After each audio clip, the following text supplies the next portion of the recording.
Welcome to Born for This. I'm Dr. Johanna, a holistic doctor, a mother, and someone whose entire world changed the day our son was born with a condition I had never heard of.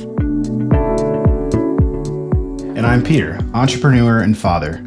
This isn't just our story, it's a space for every family who's ever been blindsided by a diagnosis, walked into an operating room with their heart in their throat, or had to parent through the unthinkable.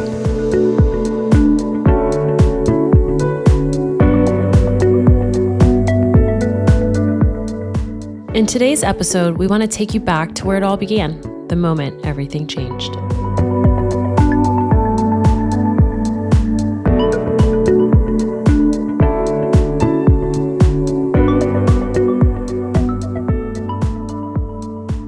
So for me, that was the moment Silas was actually born that I noticed something wasn't right. So it was actually the moment he came out and he was put on my chest, which we had no indication that that was going to happen at all. What about you? Yeah, for me, the moment that he came out and they placed her on Johanna's chest, I, as a male, obviously kind of looked at everything, 10 fingers, 10 toes. But then there was something else that I noticed that I could tell right off the bat was not exactly how it should be, but everything was still there. So while I had a sense of relief that he was out and he was safe, and so was Johanna, there was this underlying gut feeling that there was something that we were going to have to handle one way or another. So I think it's important to tell our listeners what Silas was actually born with. So he has a congenital birth defect called Hypospadias.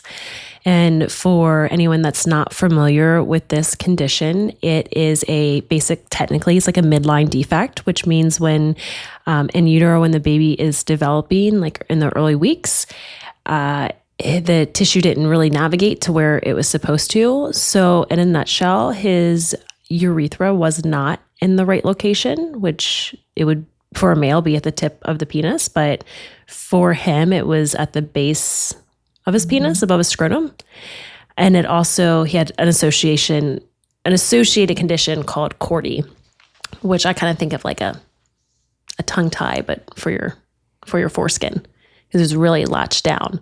So visually, the second he was born and given to us, because he was our second son, we knew that something was up, something wasn't right.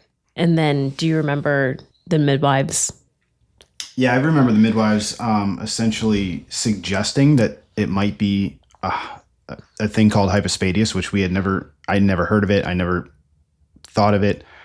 But to be honest, my memory comes back to me as shortly after that, I think I was changing one of his first diapers and he peed up on me.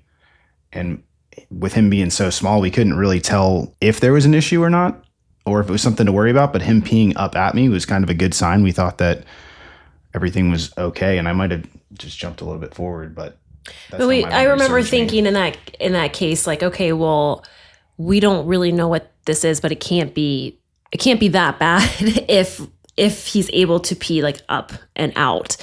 And for me, being like a holistic practitioner and seeing tons of children in my chiropractic office, which of course, we're not doing like newborn exams and stuff, but like we're well versed in these different conditions. It was not something that was familiar to me at all. In the space of just having your baby, having him examined by your midwives, because we did a home birth, and then being left to bond and to love and to enjoy that time, it wasn't spent like that. Yeah, and I think it was in a moment of pure exhaustion when we knew something was wrong, or I don't even want to say something was wrong. We just knew it wasn't 100% right because we really didn't know. And I do know that shortly after that was the time where we all did just rest and start to recover from the birth. It was not something that we could put out of our heads at all.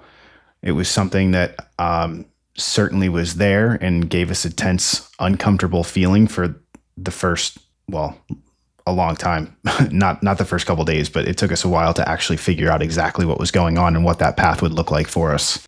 I just remember like after resting and then waking up, like then I mean, all I had was my phone, right? Like I'm just on Google, like searching and reading. and convincing myself the fact that he did pee up and on you, that that this wasn't a bad case. The midwives didn't know what they were talking about. There's no way he has this. Yeah, that this just wasn't real. And we had that follow-up the next day with the pediatrician. Yeah, and then I remember the pediatrician, he didn't seem to be a specialist by any means in hypospadias. He suggested that it was in fact hypospadias, but he really didn't know anything. He didn't have much guidance at all for us, except a referral, which is kind of what we needed. But it really just kicked the can down the road and made us kind of have this gut wrenching feeling, not knowing what is going on. It kicked the can down the road for weeks. Like, we could not get in to see a pediatric urologist and specialist for at least 3, maybe 4 weeks. And there is one in our town. We live in a really populated area, but there was one pediatric specialist or one office that we were able to go to. No matter what our insurance was, there was one option. So in that 3-week period was just sheer fear, talking yourself out of it, that there's no way this is happening. This isn't a right diagnosis. It's not a big deal. We're going to go in there and he's going to tell us, or she's going to tell us, like, it's, a very minor case. Because as I'm on Google, you're seeing all these different cases. Most of them that do occur are not surgical, not even really surgically needed to be repaired.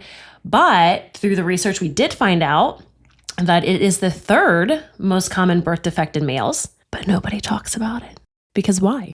And the other thing that sticks out is when we finally did get to that appointment, one of the first things that the nurse said to us as she was walking us back to the office, or to the room, was that when we told her what we were here for, she said kind of nonchalantly, yeah, we get around 200 patient visits a week for this. So that's nothing new to us. And that was a shock and a huge number that we never expected to hear.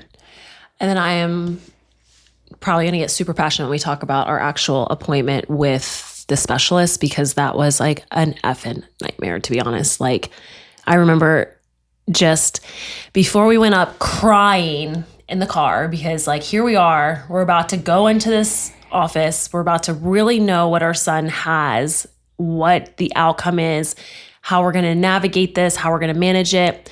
Coming from a holistic perspective of like, there would be no way that I would be doing this if there was something natural we could do to help him. But I felt pretty confident in the fact that there was nothing natural that we could do, that there was no holistic way, obviously, to help something called hypospadias. Yeah, we also didn't know if it was something that really needed to be treated. We were still under the impression that this was a fairly mild case. Everything still, even though he's our baby and was right there, we still believe that things were kind of in their right spot. It was just so hard to tell until the doctor came in and we told him everything that was going on. And he looked at it, and within, a 1/10 of a second, he said, "Oh yeah, that's exactly what I thought.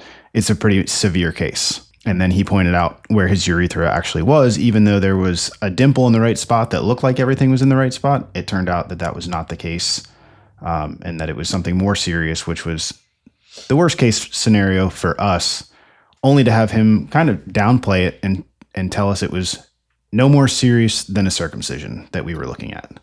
Which, if you are another holistic family listening to this, that could be some of the most devastating news or comment that you get back, is it's nothing more than a circumcision. Because a lot of people that live in the holistic space, when they have boys, opt to not circumcise. That was our goal. We weren't going to go through with that procedure. So to hear that it was something as simple as seemed crazy to me, because in my mind, that surgery, and I know everyone feels differently, is not simple. Even though I understand they're done all the time, it just wasn't something that aligned with us and our values and our philosophies, so we weren't going to do it. And so I also proceeded to break down in the office because it was so fast and quick. And I also felt like I couldn't even like write the words down fast enough of the different diagnosis and the levels and to the degree that he was saying. And he literally looks at me and says, "Oh, stop, don't do that." He told me not to cry about the fact that our son has this diagnosis that we weren't expecting, and that was going to require surgery that we weren't anticipating. Because again, we convinced ourselves that it wasn't going to be that bad. It was going to be a simple case. It wasn't going to require surgery. There's no way that was going to be our outcome. And to find out that he had a severe case was completely and utter devastating.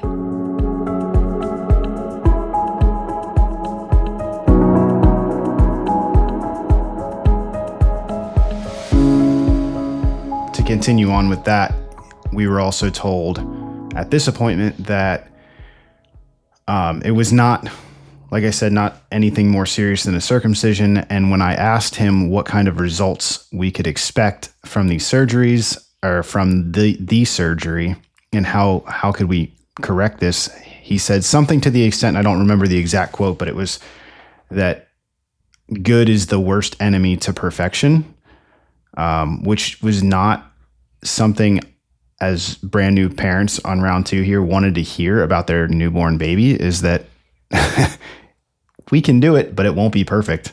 And that he'll see us when Silas is 18 months and we'll do a quick surgery and he'll be all good. Which I knew in that second when he said that it was not that simple. I've been on the holistic side long enough, which is a whole different backstory on how I got to this lifestyle, but it has been just basically from not great experiences with certain medical things.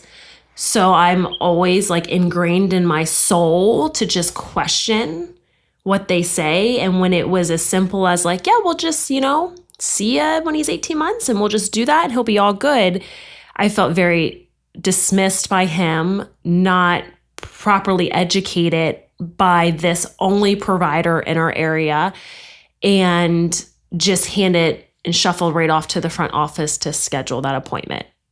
So I think in that moment, I was all kinds of things. I was angry, I was numb, I was sad, devastated.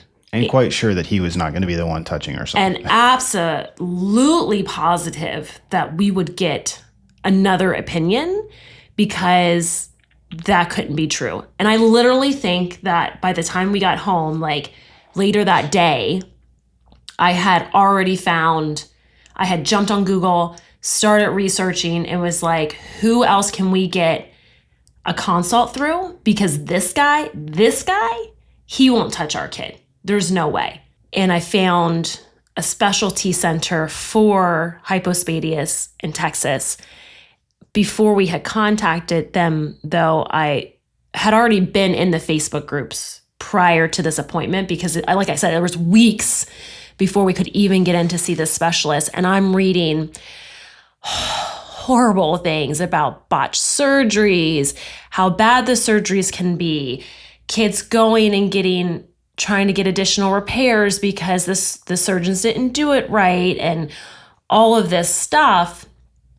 And so when I found this specialty center and then started to read about how they were fixing these kids who have had bad surgeries, was very just like a sign from the universe, that like, okay, or God or whoever, whatever being that you believe, like this is probably our fit, but of course we're going to still do our due diligence and figure out like we need to talk to somebody there. We need to interview them, because this is our baby. Like this isn't as simple as like going and getting your oil change. Like this is our child, and this is an important part, and it is our duty as his parent to keep him safe, to help him thrive. And if he is not in a position to ask these questions, and we are the providers in this case, that we need to interview these people and make the decision best for him, not the decision best for our insurance plan or for our bank account or anything. What is the best decision for him in his future to live as normal and as an optimal life as he possibly can?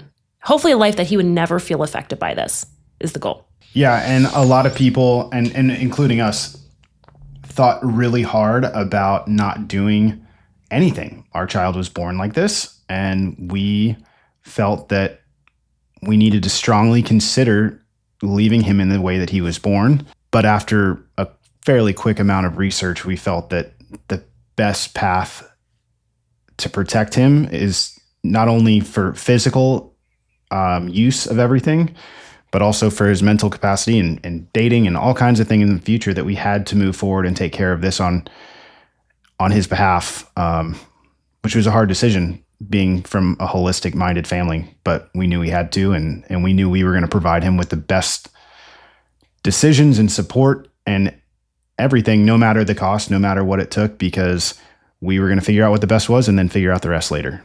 Mm-hmm. For sure. Yeah. And I think that was the moment that there was a little bit of hope in this process, is when we actually had scheduled a virtual consultation with the Hypospadias clinic. And we actually had that first meeting. Was like, okay, we knew in that moment that this was going to be a long journey, right? This was going to be a long road. It was not going to be easy. It was going to be emotionally and physically taxing, but there was a little bit of hope that like he could have a normal life one day. Yeah, I think when we had that consult was the time that we knew everything was going to be all right, but it was also the harder path to choose because there was travel involved. There were 3 surgeries at minimum involved, when other clinics were saying that 1 surgery could do it. And obviously we would much rather have chosen 1 surgery, but again, we had to make the hard decision that the 3 surgeries was the safer, more guaranteed way to get the final result that everyone in this situation needed. I think that is important to note, and I meant to touch on that earlier, is that was the big thing, right? Like at the local pediatric urologist, it was like 1 surgery and done, which is crazy in my brain because he had an extreme case. And when we met with the Hypospadias clinic, it was like, this requires 3 surgeries at 6 months intervals to make sure that your son properly heals and is prepared for the next surgery for the best outcome. So when we heard that information, it just solidified that like there was no way we are picking the quote unquote, like, I don't even want to say easy road because I definitely don't want to like offend anybody on the decisions that they make. For us, we weren't picking the easy road of going to our local provider. We were going to pick the more treacherous, hard road to do the travel, to do extended stays, to make sure that in this moment for our family and how we felt that we were making the best decision for his outcome possible.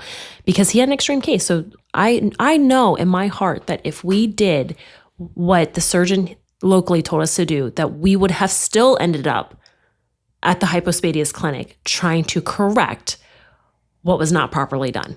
And that would have also just put another nail in the coffin for me on the medical industry. So I am very thankful for that outcome. And we will obviously share more on that. But yeah, that was very important to note. Well as when we were speaking with the Hypospadias clinic, they had made several comments about how often their new patients are there to fix surgeries and redo surgeries. And we heard kids having as many as 12 and 13 surgeries and things still not being fixed properly and them still having complications. And that was our biggest fear by far, was that it was just going to be a years and years and years of frustration and putting our child, his young, innocent child, through these surgeries that they take a lot to heal from. They take a lot of work from everybody. We were lucky we had a great family dynamic that helped us throughout the whole process. I can't imagine going through what some of these other families that we've talked to and heard about have gone through with the same exact thing that we went through. Yeah. And, I also I just remember being like up late researching this before we could even get in to our teleconsult with the Hypospadias clinic. And I mean, I'm watching things on YouTube that are for pediatric urologists, like trainings and continuing eds. Like I'm watching surgeries happen on there. So I understood the lingo going into these meetings. So I understood the procedures and why this clinic was doing it this way when these other doctors are doing it this way. And there's just so much research that went into it that I was grateful for the background and schooling that I had, because I felt confident in like understanding these things. But then I also thought about like all the other parents that go through this that don't have that background and maybe probably don't even think about asking those questions. Like, why is this clinic so special? Like, why are they doing it differently? Like, what is the difference? And when I went through and got that information, again, I felt like just very justified in our decision of like, we're picking the one that leaves him with the best outcome across the board.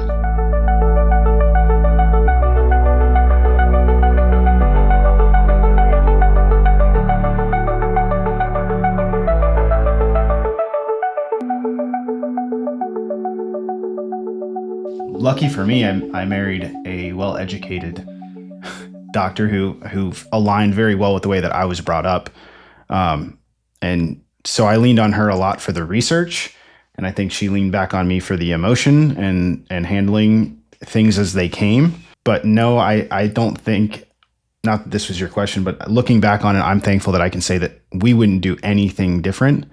And I think that's a part of what made us want to share our story. Because we did go through so much research. I think Johanna read the entire internet, and every single study that was on the internet about this condition. So we did not ever find a support group that we aligned with that could help us navigate this. We found older groups of men that were currently living with this, that we did support calls with, and that didn't really align with us at all. Not to criticize their group or criticize anything they were doing, because they served a purpose for people in their situation, but that was not our situation. All they really told us was that our son would be fine, and that he wasn't even considered to be ruled out to be in the military, because the military didn't see hypospadias as something that would not allow them to join, which did not matter to us in the least bit. And it was not the support that we needed. So that kind of brings us back to why we wanted to tell our story and start to form some kind of community where people who went through or are going through something similar could find some connection and resources. And I think it's important to note that the reason we created this movement and this community is not just for hypospadias. Like that's our like entry into this world and how that happened. And we know there are all kinds of different genetic birth defects in general, childhood conditions, that those families walk in similar shoes that we have. And I know that because I am a provider. I am a chiropractor in a pediatric space. And I talk to these parents and have similar conversations with them that you and I had together with what we were going through when their kids have a different diagnosis than what we were used to. So I always want to leave them in my office feeling empowered that they can ask questions to these providers without being dismissed, that they can also ask for multiple consults and opinions to feel like they're not just pigeonholed into whoever is closest or the specialist in their area, and find someone that does ultimately align with their goals. And a lot of people, I feel like, going through this process and talking to other caregivers don't feel empowered to do those things. So like, I'm here to empower you. Like, it's okay to get a second opinion. It's okay to ask the hard questions. And if they don't answer them and they don't spend the time with you, with your child, they're not the right ones more than likely. And that's okay. And do right by what is right for your family and your child. It's hard. Like, what could I tell someone if they just like had a similar diagnosis or, their child diagnosed like yesterday, is that on the other side, it eventually will be okay. The journey, the path, I'm not going to lie, isn't going to be easy, but that's why we're building this community, because we also felt like The groups that are currently out there, and I've again heard this from other families with other conditions of their children, are not like supportive. It seems to be completely black and white. Like you have to do this or you have to do this. And there's no like interim, there's like no middle ground. We really just need a space of like being heard and listened to, because you may flip-flop 10 different times before you actually decide what's right for your child. And that's okay. But to have that safe space is like what's important, to cultivate that community so you can go through the grieving process of this and know that on the other side, you've made the best decision, and that no matter what decision that is, you will be supported. Even if it's through us, we're here to support you, even if it's not through your family, because you deserve to be supported with the decisions that you make for your child. And that kind of brings us on like why we say, you're born for this, because this child was placed upon you for whatever reason, and you're the best parent for that child, and you can do this. Absolutely. You always know what's best for your kid. I was always brought up being told that you have instincts for a reason. You have to follow your gut. And especially with your offspring and your child, that is just such an important thing to know, because especially coming from a holistic family that second guesses what your mainstream medical doctors say in the first place, it really resonated with us that we need to get out there and let people know that you need to trust your gut and you need to do what's best for you and your family. Listen to the doctors, take in the information they give you, but make the decision that you know in your heart is right. And that's truly what we did in this situation, because we knew we had a gut feeling that we did not feel good about our first option. And that's why we went on such a long road to find the right option for us and our family. Yeah. And a reflection, because I think it is important, because you will get caught up in these groups and you will go down the rabbit hole of Google and Facebook groups and support groups. And just because it is the right decision to move in a certain direction for somebody else does not mean it is the right decision for you and your family. And it's okay. And if you need help and you need guidance and support, we are absolutely here for that, because you were born for this. You can do it.